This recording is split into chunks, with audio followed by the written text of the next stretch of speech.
just had this crazy feeling in my body. As soon as I put in the password and hit enter and open wallet, I literally saw the account. It said 70,000 something coins in Dogecoin. I was holy shit. Wow. So I moved it to an exchange and I sold it, and I made like $60,000 from $150. If that goes to 50 cents, you will literally have $250,000. Do you think you could live off crypto? Could you live off it? 100%. It's shops, news agencies, any place where they accept money, they legally have to accept Bitcoin now. They legally have to accept it? Yep. Do you see a time when perhaps traditional currency, traditional dollars will be obsolete, irrelevant, and people will just be buying and selling things with crypto? I think that's possible.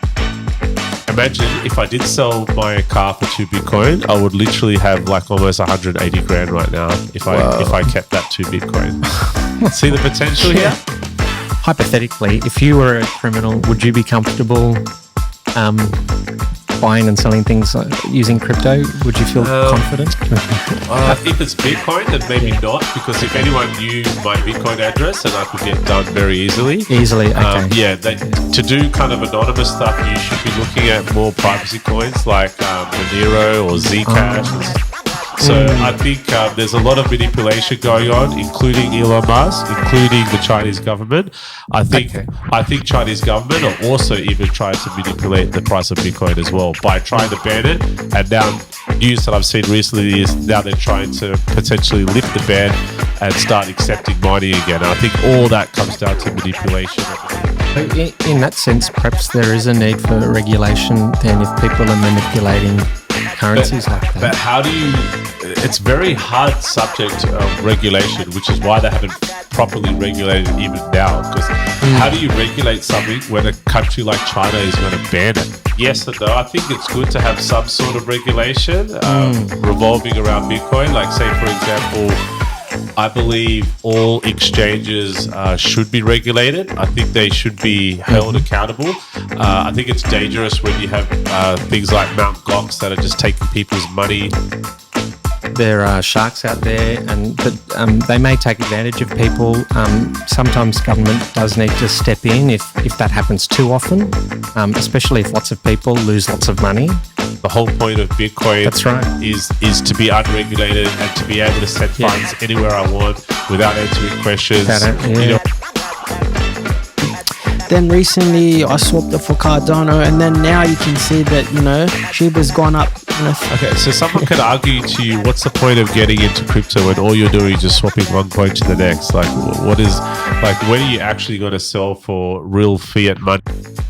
We have a mutual friend. His strategy is to buy every crypto coin there is and hodl. Essentially, he was actually just buying $1 worth of each coin on CoinSpot. But I think that's a bit ridiculous. I still don't really understand that logic. Some coins fail. Yeah, many coins fail. Sometimes things get hacked and coins can get stolen. I think.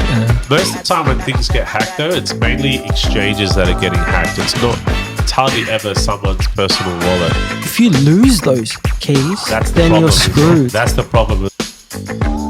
Do I regret? Not really. I still made money. But could I have made more? Yes, if I held longer. But you should always take your profits along the way. In China, that's not the case. That's crazy. Right? Yeah, they banned it. But hilarious because they actually banned it, and the price... Almost like the Wild West, like the new frontier, in a way, Bitcoin and crypto. They used to have to bring trolleys full of cash just to go to do the groceries. That's how crazy it was.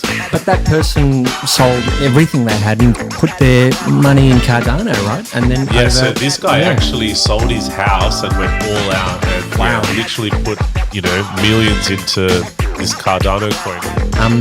If you, say, had young children, a family, a mortgage to pay, would you... Well, when it comes to crypto and investing, you should only be investing what you're willing to lose. That's the number one first rule. Good rule. You shouldn't be doing what old mate was doing by selling his house and, going all in on Cardano. Having said that, if he kept it now, he'd have, 10 of his house.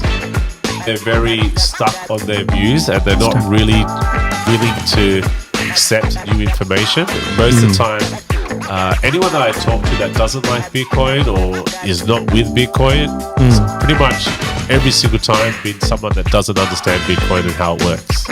So it's based on fear and ignorance, really. It's an irrational fear of something new. Yeah.